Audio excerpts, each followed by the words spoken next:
I woke up to the sound Based of on the children terms laughing. outlined here At in Section first, 3, it didn't the register as property strange. must be vacated My by ranch the sits end of the far enough month. from town that the mornings are I usually know this is quiet. hard to hear, Just but these wind documents brushing the confirm the grass outstanding and the balance. occasional low call of cattle. We need to figure out the no next traffic, steps. no crowds, definitely no playground noise. But that morning, the laughter didn't fade. It got louder, mixed with the metallic clank of chains and the rhythmic squeak of something swinging back and forth. I remember stepping onto my porch with a cup of coffee, still half asleep, expecting to see a school bus broken down on the county road, or maybe a group of hikers who'd wandered too far. Instead, what I saw stopped me cold. Bright plastic slides, a jungle gym, swings, benches, and at least a dozen kids running across my pasture like it had always been theirs. My first thought wasn't anger. It was confusion, total disbelief, because this wasn't just land, it was my ranch. Private property, fenced, posted with multiple no trespassing and private property signs that had been there for years. You don't accidentally build a playground on land like that. You don't just forget who owns it. Yet there it was, freshwood chips spread across the ground. A shiny sign that read Cedar Grove Community Park. Parents sat on folding chairs sipping coffee while their kids played like this place had existed forever, like it belonged to them. No one looked guilty. No one looked confused. They looked comfortable, like I was the one who didn't belong. I walked down the dirt path toward the pasture, heart pounding, trying to figure out if this was some kind of mistake or prank. Maybe a county project gone wrong. Maybe a contractor mixed up addresses. That had to be it, right? Because the alternative didn't make sense. Until a woman waved at me and said, "Oh, good, you're here. We were wondering when we'd finally meet you." Meet me? That was the moment something felt off. Really off. Within minutes, I learned the word that would turn the next several months of my life upside down. HOA. Homeowners Association. A group I had never joined, never signed paperwork for, never even spoken to. Yet somehow, they believed they had the authority to build a playground on my ranch. Without permission, without notice, without even a single conversation. Standing there, staring at a swing set bolted into the ground of land my family had owned for generations, one question kept repeating in my head: how does something like this even happen? And more importantly, how far were they willing to go to keep it there? Because what I didn't know yet was that this playground was only the beginning. I wish I could say I marched over there and shut it down right away, that I kicked everyone off the land and had the swings ripped out before lunch. But the truth is, I didn't. Because in that moment, I was outnumbered, confused, and trying to figure out how a situation this absurd could even be real. The woman who waved at me introduced herself like we were neighbors finally meeting after a long delay. She talked casually, cheerfully, like this was a normal Saturday morning and not the day I discovered a playground planted in the middle of my ranch. She said the HOA had been planning the park for months, that the community had voted on it, that contractors had worked hard to bring this shared space to life. Shared space. I remember staring past her shoulder at the swing set bolted into the ground, feeling like the world had tilted sideways. My ranch had been in my family for nearly 40 years. My parents bought the land when this whole area was nothing but open fields and dirt roads. No subdivisions, no cul-de-sacs, no neat rows of identical houses. Just land, quiet, space, freedom. I grew up here learning how to mend fences, feed cattle before sunrise, and fix whatever broke because calling someone from town took too long. This place wasn't just property, it was history. My childhood, my parents' life savings. Every fence post had a story behind it. And now, somehow, a homeowners association thought it was theirs to improve. I asked the woman the simplest question I could think of: who told you this land was part of your neighborhood? She looked genuinely surprised. Not defensive, not guilty, just confused, like I'd asked why the sky was blue. "Oh," she said, smiling politely, "it's in the development plan." Development plan. That phrase kept echoing in my head long after the conversation ended, because I knew exactly when the subdivision went in. About 5 years ago, a developer bought the farmland bordering the south side of my ranch. We weren't thrilled about it, but it wasn't our decision. Land gets sold. Cities expand. That's life. Still, I stayed far away from it. Never attended meetings. Never joined the HOA. Never signed anything. I kept my fences maintained, my property taxes paid, and my distance intact. At least I thought I did. That afternoon, after the families packed up and left the brand new playground standing proudly in my pasture, I went digging through old paperwork. Deeds, surveys, property maps, every document my parents had saved in labeled folders for decades. I spread them across the kitchen table like puzzle pieces, searching for something, anything, that could explain what I'd seen that morning. The original survey map was the first thing that made my stomach drop. There, in faded ink and straight boundary lines, was the truth I'd always known. The pasture where the playground now stood was clearly, undeniably inside my property line. Not close to it, not near it, inside it. No overlap, no shared easement, no gray area, private property. So how did an HOA get contractors, funding, permits, and volunteers to build a community playground on land they didn't own? And the bigger question that kept creeping into my mind as the sun went down that night: how many people had to sign off on this before the first shovel hit the dirt? Because projects like this don't happen overnight. There are meetings, budgets, plans, approvals, paper trails, which meant this wasn't a simple mistake. This was months of decisions. And not one of those decisions included asking the person who actually owned the land. I remember standing in my kitchen window that evening, looking out across the dark pasture where the silhouette of the swing set now cut into the horizon. It shouldn't have been there. It didn't belong there. And something deep in my gut told me this situation was about to get a lot more complicated than a simple misunderstanding. The next morning, the playground was full again. Cars lined the dirt road like it had always been a parking lot. Kids ran past the fence posts where the private property signs still hung, sun-faded but impossible to miss. Parents waved at each other. Someone had even brought a cooler, and folding tables like this was becoming a weekend tradition. Like it was permanent. I stood by the fence for a long time before walking down there. Not charging in, not yelling, just watching, trying to understand how dozens of people could stand on someone else's land and feel completely at home. A little boy raced past me toward the slide, laughing so hard he tripped over his own shoes. His dad jogged behind him, scooped him up, and spun him around while the kid squealed with joy. It was the kind of moment you'd see in a commercial. Pure, armless happiness. And that's what made this so complicated. Because it's hard to be the villain when the people you're confronting are families with toddlers and juice boxes. I finally walked over to the group of parents sitting near the benches. Conversations quieted the second I approached. They recognized me now. Word had spread. The ranch owner. One man gave a polite nod and said, "Beautiful land you've got here." I didn't know whether to laugh or lose my mind. I explained, carefully, calmly, that the land wasn't part of the neighborhood, that there had been a mistake, that I needed them to stop using the playground until I figured out what was going on with the HOA. The reaction wasn't what I expected. No outright. No apologies. Just uncomfortable silence. Then someone said, "But the HOA approved it." Like that sentence ended the conversation. That was the first time I realized how much power people think an HOA has. To them, the Homeowners Association wasn't just a group, it was authority, structure, legitimacy. If the HOA said it was okay, then it must be okay. And suddenly, I wasn't the landowner anymore. I was the obstacle. One woman gently asked if I could work something out because the kids loved the park. Another parent mentioned how property values had already started rising because of the new community space. Someone else said it brought neighbors together. Every argument was emotional, practical, community-focused. None of them were legal. I left that conversation feeling like I'd stepped into a parallel reality where ownership was less important than convenience. That afternoon, I called the number listed on the subdivision's entrance sign and asked to speak with someone from the HOA board. The woman on the phone sounded cheerful until I explained who I was. Her tone changed instantly. She told me the board would review my concerns at their next meeting.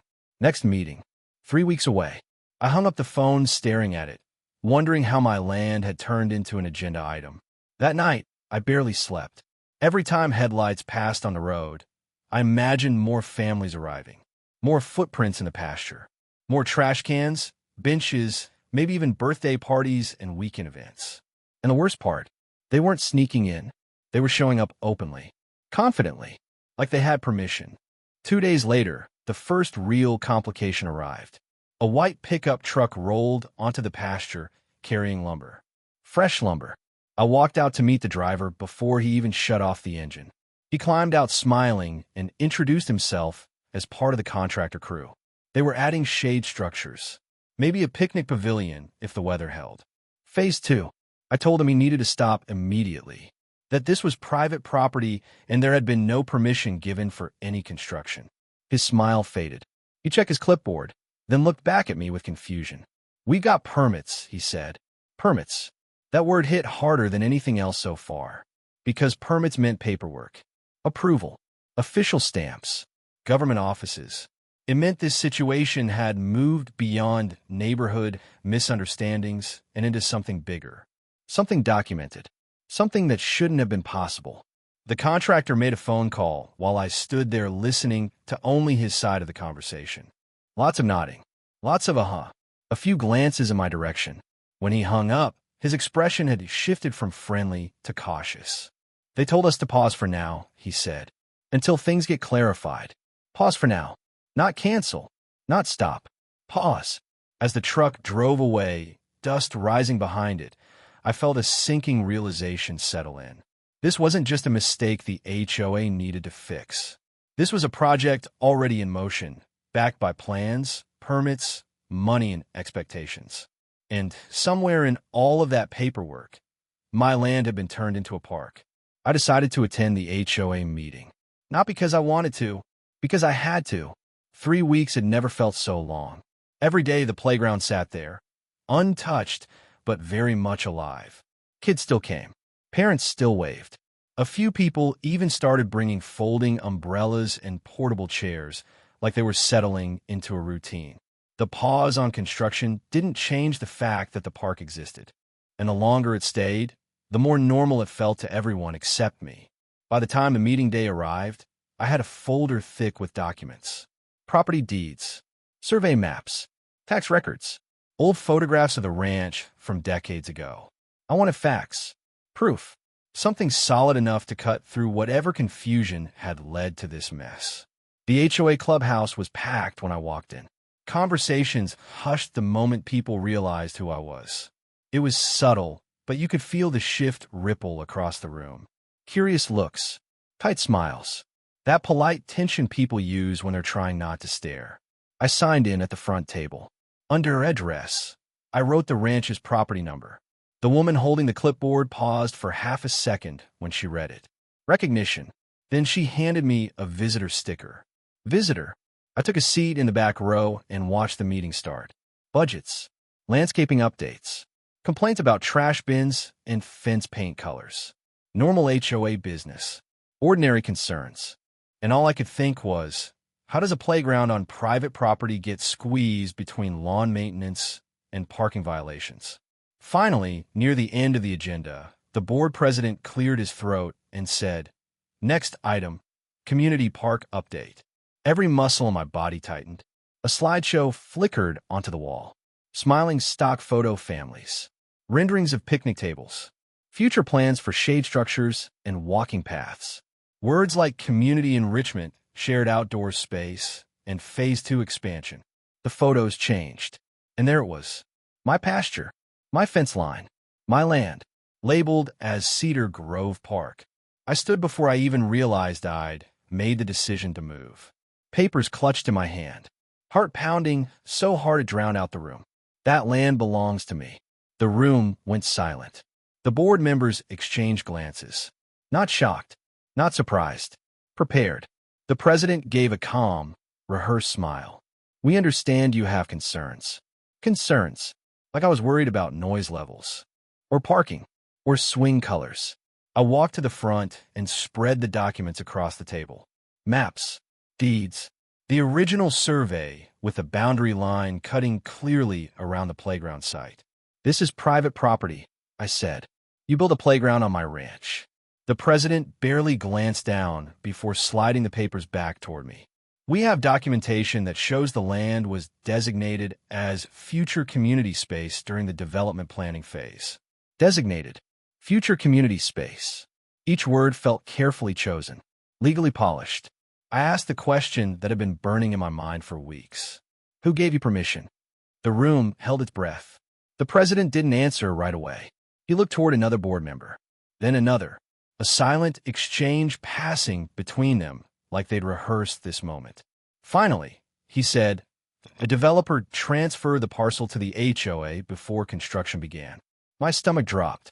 Transferred. Parcel. Before construction began. I flipped through my folder with shaking hands, searching for anything, any document that could explain what he was claiming. There was no sale, no transfer, no notice, no signature, nothing. "I never sold you that land." My voice sounded louder than I expected.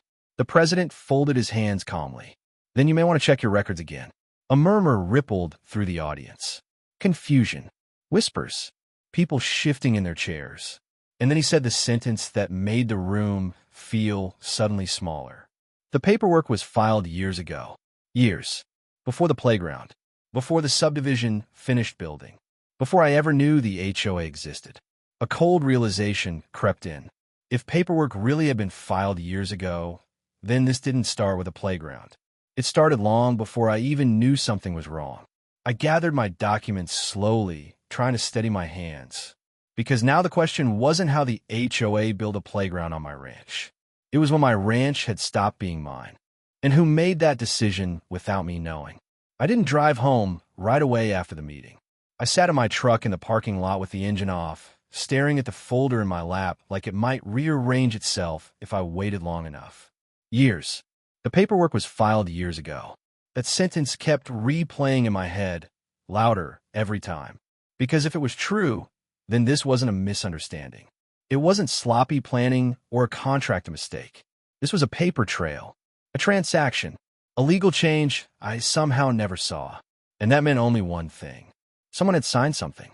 I spent the next 2 days calling the county records office, waiting on hold, getting transferred, explaining the situation over and over until the words felt mechanical. Ranch, parcel, transfer, developer. By the third call, a clerk finally said the sentence that made my chest tighten. "Yes, sir. There's a recorded parcel adjustment from 6 years ago." 6 years. The subdivision broke ground 5 years ago. My stomach dropped before she even finished explaining how to request the documents. When the envelope arrived, I opened it at the kitchen table where my parents used to sort bills every Sunday night. The same table where I'd spread out the survey maps weeks earlier. The same table where everything still felt safe. Inside were stamped pages, legal descriptions, boundary revisions, official seals, and a signature. My father's signature. The air left my lungs in one slow, crushing wave. My dad passed away 7 years ago. 6 years ago, my mother had been drowning in medical bills, paperwork, grief. I handled most of the ranch work, but she handled finances. Always had. I trusted her with everything that came in the mail, every form, every document. I drove to her house that night. She opened the door with the same warm smile she'd had my whole life, but it faltered the second she saw my face. Parents know. They always know. We sat at her kitchen table in silence while I slid the documents toward her. She didn't pretend to be confused. She didn't deny it. Her shoulders sank like she'd been carrying the weight of that moment for years. The developer approached her, she said. Promised the subdivision would increase land value. Said they needed a small strip for future access and community planning. Said it would never affect the ranch in a meaningful way. She trusted them. Signed the parcel adjustment while grieving her husband, terrified of bills piling up, overwhelmed by legal language she didn't fully understand. She thought she'd signed away a narrow access strip near the road. Not the pasture, not the heart of the land. Tears filled her eyes when she said, I didn't know. And suddenly the anger I'd been carrying had nowhere to land. Because this wasn't betrayal. Not really. It was misdirection. The twist didn't end there. Buried in the documents was a survey attachment. Dense, technical, easy to overlook. But when I compared it to the original map from decades ago, the truth hit like a lightning strike. The boundary line hadn't just moved. It had pivoted. A subtle angle change near the road had shifted the entire parcel footprint deeper into the ranch. A tiny adjustment at the front had quietly swallowed acres at the back. The pasture, the playground, the land that meant everything. Legally reassigned in a way no grieving homeowner would ever notice. And suddenly, everything snapped into focus. The HOA's calm confidence, the permits, the developer's transfer, the rehearsed answers at the meeting. They hadn't made a mistake. They thought they owned it. The next week became a blur of lawyers, maps, and sleepless nights. Words like predatory surveying, misrepresentation, and invalid consent filled the air. Every document revealed another layer of how quietly this had been engineered. The HOA wasn't the villain I'd imagined. They were the final link in a chain that started years before the first swing touched the ground. The real confrontation came in a conference room that smelled like stale coffee and printer ink. Developers on one side, my lawyer on the other. Stacks of maps between us like battle lines.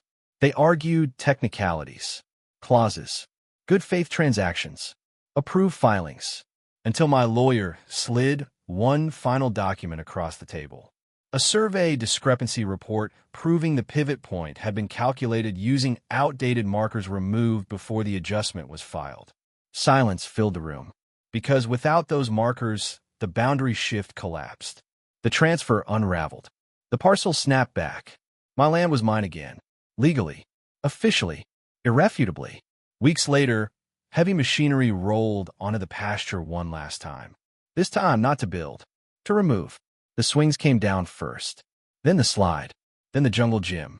Piece by piece, the playground disappeared until the pasture looked the way it had before all of this began. Quiet, open, mine. I stood at the fence as the final truck drove away, expecting relief to flood in. But what I felt was complicated, because a week later, the HOA president knocked on my door. He handed me a letter signed by dozens of families from the neighborhood, an apology, a request, a proposal to buy a small, clearly defined strip of land near the road. This time with full transparency, to build a real community park. One that everyone agreed on. One that everyone understood. I read the letter twice before looking out at the empty pasture. And that's when I noticed something I hadn't paid attention to before. At the far edge of the field, just beyond where the playground used to sit, stood one remaining post. Old, weathered, half hidden by grass. A survey marker, the original one, still in the ground after all these years. The one that proved the land had always been mine. I stood there for a long time staring at that survey marker. It was nothing special, just a worn wooden stake, faded orange paint barely clinging to the top. You could walk past it 100 times and never notice it. I probably had, but now it felt like the quiet hero of the entire story. Everything had almost been erased because someone assumed small details didn't matter. That night, I sat at the kitchen table again with the HOA's letter in front of me. The same table where the nightmare had started. The same table where it had unraveled. It felt strange how life kept circling back to that spot, like the land and the house were gently pulling the story toward its ending. The letter was simple, honest, no legal jargon, no polished corporate language, just signatures, pages and pages of them. Families, parents, neighbors who had unknowingly spent months using land that didn't belong to them. They weren't asking for the pasture anymore. They weren't demanding anything. They were asking for a chance to do it right. A small strip near the road, clearly surveyed, properly purchased, fair market value, a real contract, a real conversation, a real beginning. I expected the decision to feel obvious. Instead, it felt heavy, because the truth was the playground had changed something in me. Not just anger, not just stress, perspective. I'd spent weeks fighting to reclaim the land, but in the process, I'd also watched families laugh there. Watch kids run across open grass the same way I once had. I hated how complicated that made everything feel. The next HOA meeting was quieter than the first. No slideshow, no polished presentation. Just a room full of people waiting. I walked to the front and placed a single document on the table. A new survey. Clear lines. Bold boundaries. One small parcel near the road marked in bright yellow. "I'll sell this portion," I said. "Under one condition." You could feel the room lean forward. "The park stays small. No expansion. No future phases. No surprises. And the rest of the ranch stays exactly what it has always been." Silence stretched for a heartbeat. Then someone started clapping. It spread slowly at first, then filled the room in a wave of relief that felt bigger than a land deal. Bigger than a playground. Like everyone had been holding their breath for months. Contracts were signed weeks later. Real ones this time. Every line explained. Every boundary double-checked. Every marker verified. The day construction began on the new park, I drove out to watch from a distance. This time, the swings went up exactly where they were supposed to. Near the road, on land that had been willingly shared. And for the first time since this whole thing began, the sound of children laughing didn't feel like an invasion. It felt earned. Months passed. Life settled back into routine. Fences got repaired. Cattle moved pastures. The chaos slowly faded into something that almost felt like a strange chapter instead of a defining moment. Until one afternoon when my lawyer called. His voice had that careful tone again. The same one from the early days. "There's one more thing you should see," he said. He sent over a copy of the original development proposal from years ago, the one the developer presented before the subdivision was even approved. I scrolled through pages of plans, layouts, and projections until I reached the section labeled Future Community Park. My breath caught. The park in those plans wasn't in my pasture. It wasn't even close. It was supposed to be built on land the developer had kept for themselves at the center of the subdivision, land they later sold for luxury homes. The community park had been moved after those homes sold for a premium. Moved quietly. Moved cheaply. Moved on a land they never truly owned. I stared at the screen, the realization settling in slowly. The playground had never been a misunderstanding. It had been a shortcut, a cheaper option, a gamble that no one would notice the line had moved. I walked out to the pasture at sunset that evening, the sky painted in gold and pink. The new park sat peacefully near the road, exactly where it belonged. Kids laughed in the distance, their voices carried gently by the wind. Behind me, the ranch stretched wide and open, untouched. Safe. I stopped beside the old survey marker again and pressed my boot into the dirt around it, making sure it stood firm. Some things, I realized, don't need to be loud to be powerful. Sometimes the smallest markers are the ones that hold the line. The weeks after the new park opened felt strangely quiet. Not the empty kind of quiet. The peaceful kind. The kind that settles in after a storm, finally moves on, and the sky remembers how to be blue again. Life on the ranch slipped back into its familiar rhythm. Early mornings, long sunsets, and the steady comfort of routines that had been waiting patiently for normal to return. But something had changed. Every now and then, when the wind blew from the south, I could hear the faint sound of children laughing from the park near the road. It didn't make my chest tighten anymore. It didn't feel like something was being taken from me. Instead, it felt like a reminder of the long road that brought everything back into balance. My mom started visiting more often after everything settled. At first, she carried a quiet guilt that lingered in the way she spoke about the land. Like every fence post reminded her of the signature she wished she could take back. But over time, that weight softened. One afternoon, we stood together near the pasture fence watching the sunset melt across the grass. She said something that stayed with me. "I thought I was protecting the future," she said. "I didn't realize how easy it is to lose pieces of the present." It wasn't an apology. It was deeper than that. It was acceptance. And for the first time, I realized this story wasn't just about property lines or paperwork.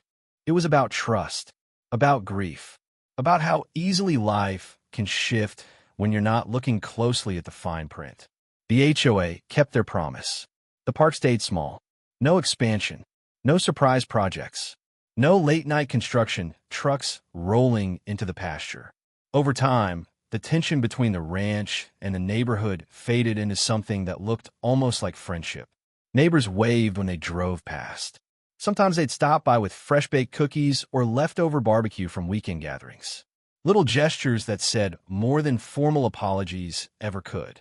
The ranch was still mine, but it no longer felt like it had to stand alone. The biggest surprise came months later during the park's official ribbon-cutting ceremony. I almost didn't go. Crowds and speeches aren't really my thing. But the HOA president insisted, saying the community wanted me there. So I stood off to the side, hands in my pockets, trying not to feel out of place while families gathered under the new pavilion. Kids chased balloons across the grass. Someone handed out lemonade. It felt simple, honest. Then the president stepped up to the microphone. He talked about mistakes, about lessons learned, about how communities grow stronger when they listen instead of assume. And then he said something I never expected. This park exists today because one neighbor chose fairness over anger. Before I could process what was happening, he gestured for me to come forward. I didn't plan a speech, didn't rehearse anything. I just looked out at the families, the kids running across grass that had once been the center of a battle, and spoke the only truth that felt right. Land matters, I said, but people matter more when we choose to do the right thing. The applause that followed didn't feel like celebration. It felt like closure. That evening, I walked back to the pasture one last time. The old survey marker still stood quietly in the grass, unchanged and unnoticed by most of the world. A small reminder that boundaries matter, not just the ones drawn on maps, but the ones we draw with honesty, communication, and respect. If there's one thing this whole journey taught me, it's this. The biggest conflicts in life rarely start with bad intentions. They start with assumptions. And sometimes the strongest thing you can do isn't fight harder. It's choose to rebuild better. If this story made you think or reminded you how important it is to stand up for what matters, take a second to share this video, leave a comment, and tell me what you would have done in my place. Because the conversations we start today might prevent someone else's boundary from being crossed tomorrow. And remember, sometimes the smallest markers are the ones that hold the line. Here is a powerful 20-second romantic suspense hook. I woke up to children laughing on land that was supposed to be silent forever. When I stepped outside, strangers were building memories on my ranch like it already belonged to them. A woman smiled and said, "We've been waiting to meet you." That was the moment I realized someone had been planning my land's future without me. And the truth behind that playground. It would change everything I thought I knew about family, trust, and home.